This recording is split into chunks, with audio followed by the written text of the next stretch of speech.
కాస్త తగ్గి మాట్లాడాల్సిన అవసరం ఏమొచ్చింది అనేది కొంతమంది వాదన. వదిలేసి బోడిగుండికి మోకాలకి లింకెట్టి మాట్లాడుతున్నారు కానీ ఒకటి నేను చెప్తాను. ఇప్పుడు ఆయన ముద్రగడ ఒక ఛాలెంజ్ విసిరాడు.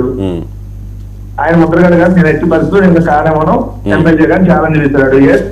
నేను కూడా పేరు మార్చుకొని పెట్టుకుంటాను, పవన్ కళ్యాణ్ నా ఛాలెంజ్ స్వీకరించమనండి. లేకపోతే నేను ఓడిపోతే నేను ఈ జీవితంలో రాజకీయాల గురించి మాట్లాడడం స్టేట్మెంట్ ఇవ్వనండి.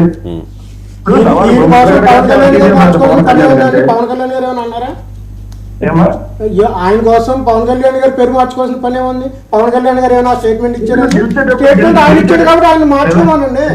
నిజంగా గెలిచేటటువంటి కాదు, నిజంగా గెలిచేటటువంటి నమ్మకం మీకుంటే ఏ సవాళ్ళు స్వీకరిస్తున్నా అని చెప్పి ఛాలెంజ్కి రమ్మరు. గెలిచేటటువంటి సత్తా ఉంటే ఓడించే సత్తా ఉంటే ఓడించమని చూద్దాం.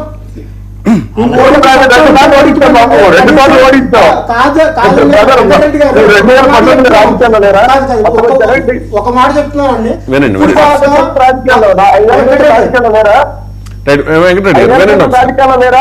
మీరంటే రెగ్యులర్ గా డిబేట్స్ కి వస్తా ఉంటారు కాబట్టి కొత్తగా పిఠాపురంలో ప్రచారం చేసి పవన్ కళ్యాణ్ ప్రచారం చేసి ఇక్కడికి వచ్చారు. ఓడించాం, ఏది మా జెండా నిలబెట్టి మా అభ్యర్థులు నిలబెట్టి ఓడించాం. ఇప్పుడు నిలబెట్టండి, చూపించండి, మా అభ్యర్థి పోటీ చేశాడు. ఇప్పుడు చూపించండి మీ సత్తా ఏంటో. 4వ తారీఖున తెలుస్తుంది, చూపించండి. అదే చూపించండి, మీరు 4వ తారీఖున చూపించండి మీ సత్తా ఏంటో. ఏదో 14 సత్తా ఏంటో తెలుస్తుంది. చూసుకున్నప్పుడు ఇదే మంగళవారం ఇదే మీరు వచ్చి ఆ రోజు సాయంత్రం మోడీ మాకు హెల్ప్ చేయలేదు అయ్యా, నాకు చెప్పకుండా ఉంటారు కదా. అప్పుడు కనీసం డిబేట్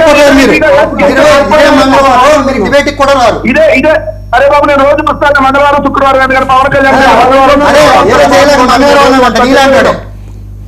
నేను రోజు వస్తాను మంగళవారం శుక్రవారం మీ పవన్ కళ్యాణ్ వస్తాను ఫామ్ హౌస్ శుక్రవారం వెళ్ళి వాయిదాలు మార్చుకున్నాడు కదా.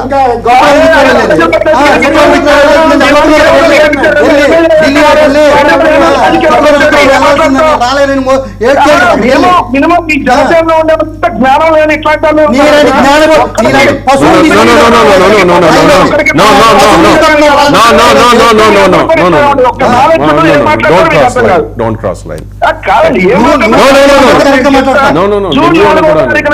ఓడిపోతే మా పాలన బాగోలేదని ప్రజలు ఇచ్చిన తీర్పుగా నేను ఒప్పుకుంటానన్నా.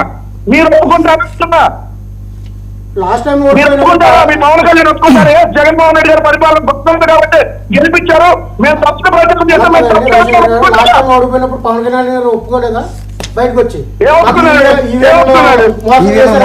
చెప్పారా? చెప్పలేదు కదా. మాట అన్నది పవన్ కళ్యాణ్ అన్నారా? పవన్ కళ్యాణ్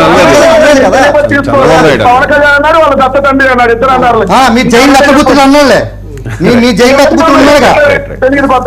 మీరు మాట కరెక్ట్ గా మాట్లాడండి. దత్తపుత్రుడు అంటే మేము కూడా అంటాం సిబిఐ దత్తపుత్రుడు అని. మీరు మాటలు కరెక్ట్ గా మాట్లాడండి. వెంకటరెడ్డి గారు అని గౌరవంగా మాట్లాడుతున్నాం, మీరు కూడా గౌరవంగా మాట్లాడండి. దత్తపుత్రుడు అంటే మేము కూడా సిబిఐ దత్తపుత్రుడు అంటాం, లేకపోతే సంచలనం కూడా దత్తపుత్రుడు అంటాం. నువ్వు దత్తపుత్రుడు ఎలా అంటావు? నువ్వు చూసావా దత్తపుత్రుడు ఎలా అంటావు?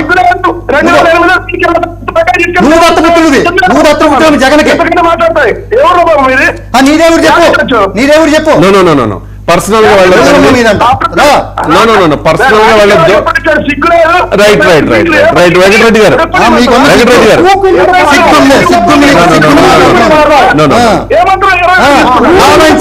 వరకు చేయలే, ఏం చేయలేకపోయాడు బాబాయ్. మళ్ళీ ఒక్క నిమిషం, నువ్వు చేయి, నువ్వు చేయి, ఊడిగం చేస్తున్నావు కదా ఇప్పుడు వెళ్ళి. రైట్ ఒకసారి మీ నాయకులు చేస్తున్నాడు ఢిల్లీలో కేసులు మాఫీ చేసుకోవడానికి. రైట్ అండి, వద్దు అంత పచ్చిగా మాట్లాడద్దు. పచ్చిగా మాట్లాడడానికి ఇది లైవ్ డిబేట్ అండి. అది రోడ్ల మీద మాట్లాడుకునే భాష అయితే ఇక్కడ మాట్లాడితే నేను ఒప్పుకోను.